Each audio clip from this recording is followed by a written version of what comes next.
Let's review our project so far. We have here the DVD-ROM drive, our floppy drive, our hard drive, our DIMM or RAM chip.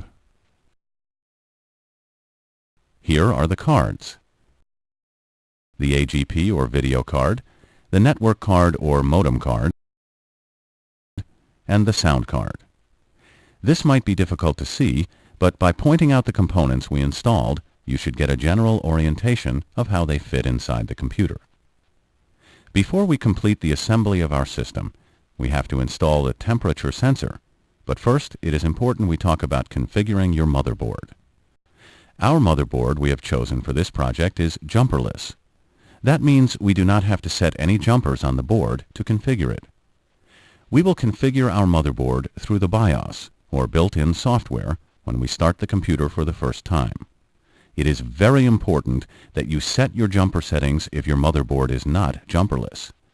If you do not have a jumperless motherboard, now is the time you should consult your manual and follow the directions for configuring it. You will want to configure your board so it is set properly for the CPU you have before you turn it on, or you may cause damage to the processor. Now let's finish up by installing the temperature sensor.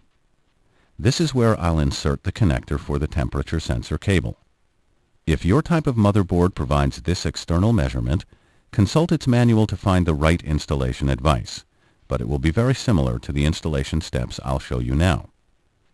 After I plug the connector to the motherboard, I have to attach the temperature sensor, you see here at the end of the cable, to the metal heatsink of the CPU.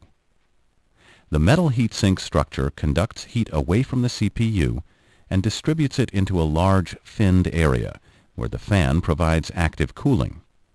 I'll attach the temperature sensor to the heatsink very close to the CPU. The sensor measures the temperature and tells the system when the CPU gets too hot so that the system can control the cooling. Installing this is very simple. I'll tape it right next to the CPU on the metal heatsink to get a good temperature reading.